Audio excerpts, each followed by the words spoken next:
Welcome to Tale Recap Pies. In the first scene of the movie, a police officer named Lorenzo Vitali is going with his grandson to his remote winery in Sicily. When they get there, he tells his grandson to stay in the car while he slowly goes inside. He is horrified to find that many of his goons have been brutally killed. While going into the basement, he comes across Robert McCall, a former U.S. Marine and DEA agent who was being held hostage by two of Lorenzo's bodyguards. The second person asks Robert why he is here, and Robert tells him that Lorenzo has something he shouldn't have. After they talk for a short time, Robert kills Lorenzo and the rest of the bad guys. He also does it in a crazy way. He shoots a guy in the face with his gun. That's not likely to happen. He sees Lorenzo's grandson in the car as he walks out of the farm and tells the boy to stay put and not move. The boy shoots Robert in the back as he walks up to his car, though, and quickly gets away. Robert gets on a ferry to get back to the shore, even though he is hurt. At some point that night, Robert stops driving on the Amalfi coast and falls asleep because of the gunshot. A local police officer called Gio Benucci finds him in this state after some time and decides to help him. He takes him to Altomonte, a small town on the coast of Italy, where a doctor named Enzo fixes him. Once Enzo is awake again, he tells Robert that Gio saved him. He also asks Robert if Gio saved a good or a bad man, but Robert doesn't know what to say. When he tries to go home, Enzo stops him and tells him that his wound needs time to heal. He also gives him a place to stay. Robert is cared for by Enzo, and after 3 days of therapy, he starts to walk with the help of a cane. He goes outside one day to look around town and hides from the police in the streets. He finally gets to a nearby coffee shop where he meets Amina, the owner, and her maid. Even though he asked for tea, she gives him their best coffee. You're right as hell. Soon after, Gio meets Robert when he goes to the cafe as he always does with his daughter Gabby. Amina keeps his daughter busy while Gio gives Robert his car keys and makes it clear that he hasn't checked his bags yet. Gio also says that he parked Robert's car behind the station and will get it back for him when he feels better. In the next scene, Robert calls the CIA Financial Operations Group without giving his name. He talks to an agent called Emma Collins. He tells her about the winery in Sicily and how it has been linked to the illegal drug trade through business deals that look like they are normal. Having given this information, he makes the phone useless. Emma, on the other hand, shares the information with other CIA agents. Robert spends the next few days just walking around town and finally meets some of the people who live there. During this time, he also learns about Camorra, an Italian crime group that threatens and bothers people in town over their money and wants regular payments. So put it another way, they're bad guys while Robert is good. That is all you need to know. One day, Robert sees a high-ranking Camorra member named Marco Coranda beating up a neighborhood fish vendor named Angelo. He tells Angelo that he will return next week to get the money before he leaves. After this, the criminals go to a big building where Vincent Quinanta, the boss of the Camorra and Marco's brother, is trying to force everyone to leave. It turns out that Camorra is building new hotels, resorts, and casinos in the town as part of their big plan to make it more business. In one of the building rooms, an old man in a wheelchair refuses to do what the gang says. So, the gang members tie the old man up in the window and leave him there to die. In case you didn't know, they were still the bad guys. On the other hand, Robert and Enzo have a nice chat at dinner. And Robert won't stop helping Enzo with his daily tasks. He goes to the market and stops by Angela's shop in place of Enzo the next morning.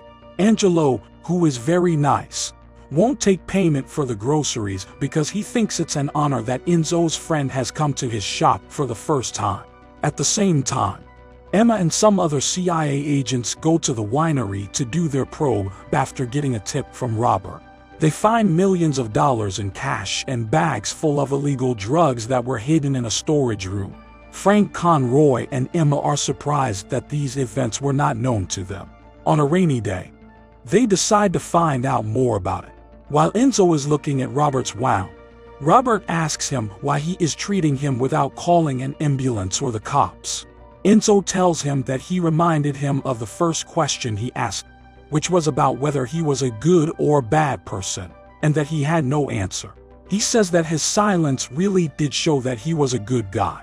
Robert gets his bags back the next evening and gets ready to leave town, but a bell stops him along the way. At that very moment, he sees people in the town running towards Angelo's shop, which makes him want to follow them. It turns out that Marco and his friends burned down Angelo's store because he couldn't pay them back. Even though they are in charge, the people in the town can only watch helplessly. Later, Robert and some other people from the town help Angelo clean up. At the same time, Gio watches video of the fire bombing and calls the Italian Central Police to ask about a van that was seen outside of Angelo's shop. In the middle of all this, Robert is slowly getting better, fitting in better with his new neighborhood, and growing closer to Amina. Along with Amina, he tries more of Altomonte's local food and finally becomes a part of the town. Because of all of this, the Camorra getting involved and having an effect on Altomonte bothers him a lot more than he thought it would. Robert was having a normal day and enjoying his coffee at Amina's cafe when he saw Emma trying to take a picture of him without him knowing. Robert then talks to her and tells her to take the picture from a different angle. Emmy asks him why and how he knows so much about the real business of the form. He keeps giving her unclear answers, though, and tells her to get to work on the things she still needs to do. He is surprised when she calls him by name as she walks away. Gio goes to pick up his daughter from school that same day. He gets a call from an unknown number telling him that Gabby's school was over a little early compared to the other kids. Gio asks one of the teachers about Gabby because he is worried, and the teacher tells him that a cop just picked her up. He runs home in a panic, but the Komodo gang has already taken his wife and daughter hostage. Then Marco beats him up in front of his family as a punishment for getting in the way of their business. The gang says they will kill his family if he gets involved again.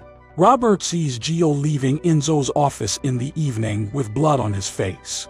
He is interested and asks what's going on. Enzo tells him that this happens a lot in many places because of the Camorra. Enzo says the problem is like having cancer that can't be cured. So, it's like having cancer. Robert meets them again at church the next day. It's true that Lorenzo Vitali has been on Interpol's most wanted list for 10 years, and her plan was pretty big on its own. Emma questions his motives because she doesn't understand why he picked her for the private tip. He changes the subject, though, by telling her she should think about why Sicily was being singled out for these smuggling activities. Emma says she will find the answer soon and hopes to know it at their next meeting. Is that her original question? That night, Gio is having dinner with his family at a diner when Marco and his friends show up and ruin the fun. Marco asks Gio to help them get a boat ready for their own business use. Robert, who is also in the restaurant, hears what they're saying and tells them to leave the family alone. Marco tells him to stay away from things that don't affect him and answer. Robert says in a calm voice that he likes this place and its people more and more. After that, he tells Marco what will happen if he doesn't take his business somewhere else. When Marco still doesn't listen, Robert locks his hand and twists his shoulder, which makes Marco scream. "I'm putting a lot of pressure on your nerves," he says. "Things are going to hurt a lot worse." Then he tells Marco to put his gun down on the table and leave the restaurant with his men. Marco gets angry after a while and plans to kill Robert with his goons when he comes back in. But Robert drives a van through two of his goons before they can carry out their plan. He then starts fighting them. Marco has a knife to his throat and says he will kill him if he doesn't give up. Robert fights back by twisting Marco's hand and putting the knife through his neck, killing him. He didn't even have to grab Marco's muscle. Frank calls Emma from Rome the next morning to tell her about the new bombing at the station. It turns out that the money that was found earlier in the farm was also connected to a similar terrorist attack. Emma now knows that the Camorra is directly supporting terrorists by paying people to bring drugs into Sicily illegally. She also thinks that Naples is the main place where drugs are moved between countries and thinks that another team is involved in Naples. She starts her research by talking to important Camorra members because she wants to break the whole chain. For this reason, she also wants to work together with and talk to the head of the police force in Naples. After a while, we see the same police chief at Vincent's house for Marco's funeral. While this is going on, he tells Vincent that CIA agent Emma is involved and is looking into their illegal deals. Vincent, who is sad about the death of his brother, gets angry at what the chief said and cuts off the chief's hand. Then he tells the chief that he needs to focus on finding out who killed Marco. Vince then takes the police chief to the hospital with an ice bucket full of his cut hand. Emma gets a call somewhere else telling her about the police chief's situation. Soon after, she gets a call from Robert, who tells her that the Camorra is part of the drug gang that is linked to the earlier attack on the station. Robert's call saves Emma's life by accident, keeping her from being killed by Vincent's planned bomb attack on her car. After the accident, Emma is taken to the hospital right away to get medical help. She tells Frank about the Camorra when they meet there. Once Frank knows everything, he tells her that he will take care of the rest of the process. That night, Vincent holds Gio and his family hostage and says he will shoot them in public if the person who killed his brother doesn't show up.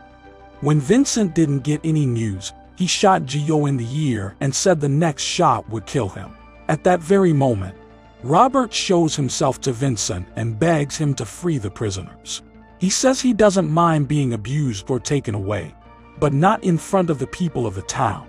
But Vincent, who is just as cocky as his brother, refuses, saying that the people in the area should see what happens to the Camorra. But before Vincent can kill him, people in the town start recording what's going on, which makes the thieves run away. On the same night, Robert sneaks into Vincent's house and kills his security one by one. Vincent is asleep when he wakes up to find a bloody drop on his forehead. The glass right above him breaks all of a sudden, but he just barely makes it out alive. Then he pulls out his gun and tries to get in touch with his dead gang members. Soon after, Robert comes up to him and makes him take a dose of his own drugs that will kill him. Vincent tries to leave his house, but Robert is right behind him. In the end, the thug passes out on Naples' cobblestone road and dies of a drug overdose. When Robert goes to see Emma at the hospital the next morning, she thanks him for saving her life. Then he drops some cash on the ground and tells a story about a man named Greg Dyer who lost his pension in a hack. In light of this, she realizes that Robert had tracked the attack to the Forum, killed Lorenzo and his goons, and taken back the exact amount of money that Greg was owed. She is interested, so she asks if Robert and Dyer are friends. He tells her that they have only met once. Emma goes to Boston in the next scene to give Greg and his wife the money they will make over their lifetime. Greg wants to know who the kind person is and can't understand why they would do such a nice thing for a stranger. Emma, however, says that she too would love to know the reason. Greg is glad to ask his wife to unpack everything after she leaves because they no longer have to give up their house. One day, Frank gives Emma a package at the CIA offices in Langley, Virginia. It has a diary and a note from Robert in it. To her great surprise, it's her mom's book.